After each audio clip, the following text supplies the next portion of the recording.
welcome to my fifth part, I'm pretty sure, of the Golden Gears Simulated Universe gameplay through, or something like that, event.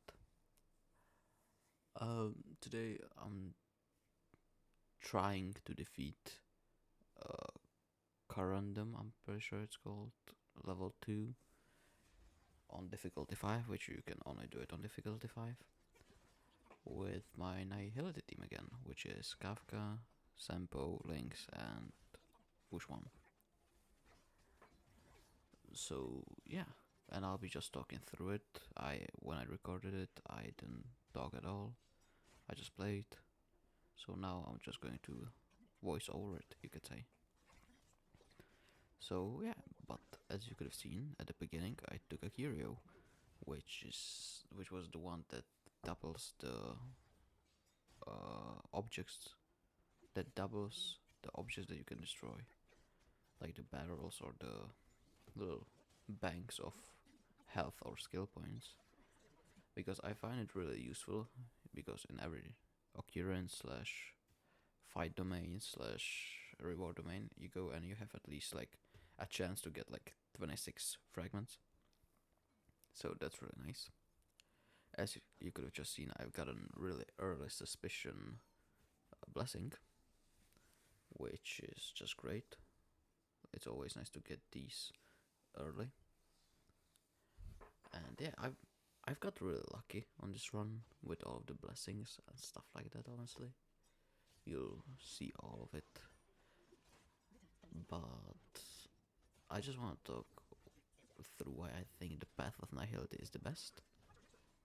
Especially if you have Kafka, or Kafka and Sampo. Well, let me just start with the fact that you don't really need crit rate or crit damage on them. You just need a lot of break effect, attack, speed, and effective rate. And some of those are just like side stats. You don't actually need all of those die set, but these are like the most important ones, and you need them to survive, of course. So you need a tank with them and a support with them. A healing support would be the best. But yeah, so that's what's really good about the Path of Nihility. You don't need crit rate or crit damage, so it's way easier to build. And I feel like the blessings do a lot for you on these two paths. They just increase the damage, they heal you, they give you energy regeneration, they can decrease the defense of the enemies. They just do so much, and they do damage, or they do things whenever the enemy turns happens, which is really good for you. So yeah, that's why I think the Path of Nihility is the easiest to do it with.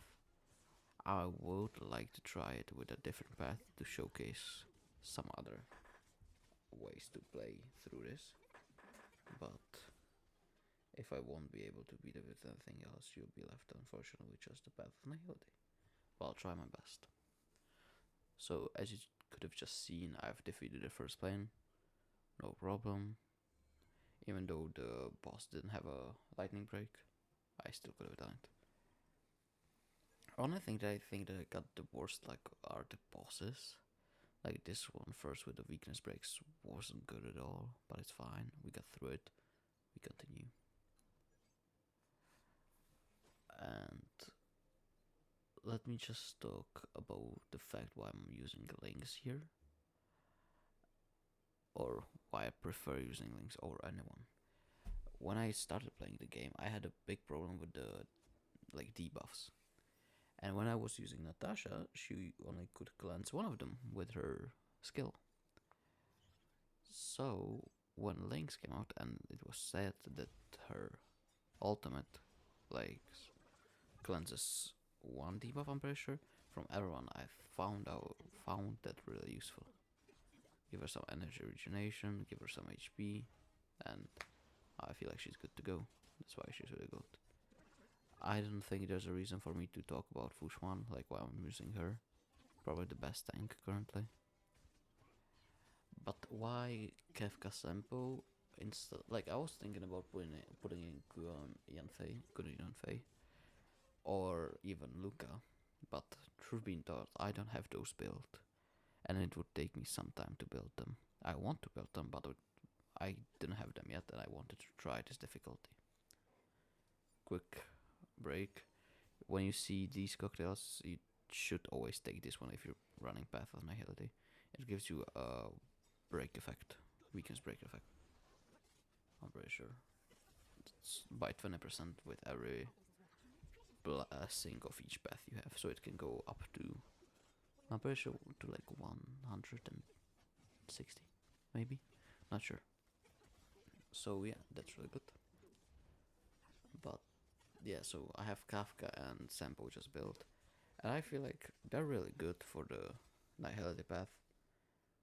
Kafka just activates all of Nihility, or like all of the debuffs that the enemy has, like Wind Shear, Shock, Bleed, Burn, and things like that. And Sampo is really good with the multiple hits with his E, and his ultimate deals quite a lot of damage, and it deals, I think it gives the enemy dot vulnerability, which means they take more damage from the dots. For those who don't know what dot is, it's damage over time. That's what it means. So yeah, that's really useful on these two. Like Gurren Fei would be nice for the longer fights, but I was able to do it without her. Here I chose Warrock mostly because I was scared of losing this battle, but with Swarrock, which he has like wind and lightning weakness, I was for sure going to beat him with Kafka and Sampo. So that's why I chose him. And plus, as I said before, uh, Lynx gives like takes off the debuffs from your teammates. So and this Jesus, I cannot talk.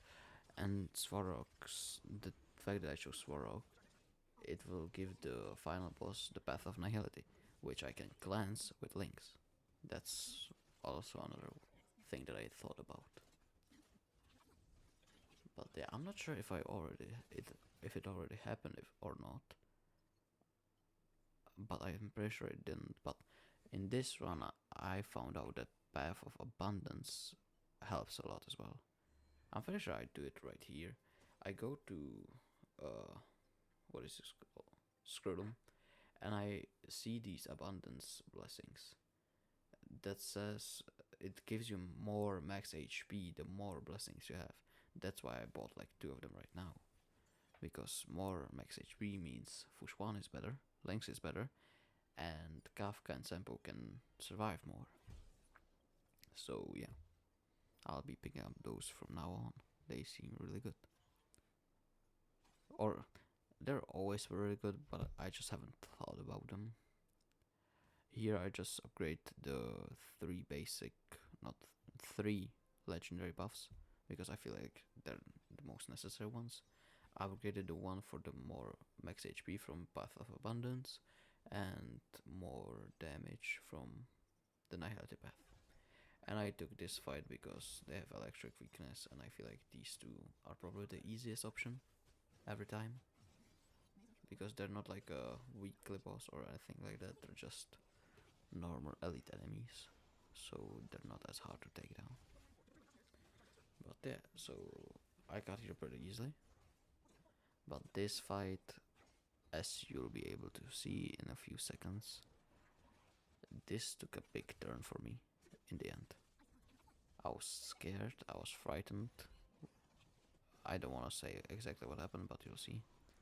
But yeah, I was scared, I was frightened that I might lose because I just didn't manage my skill points as well as I could have. It's really important to have Fush 1's E active at most of the times, because then she can tank more. But yeah, I couldn't have done that. I didn't do that, so I paid the price.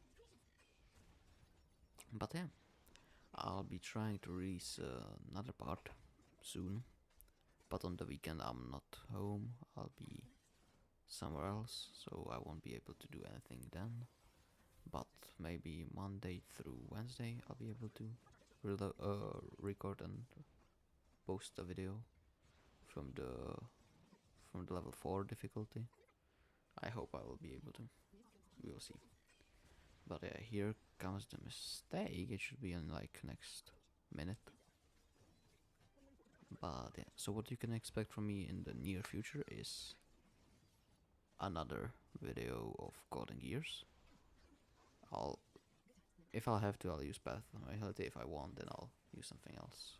I would like to try the Path for Reduction or something like that. But yeah, here you see the mistake. My Kafka died.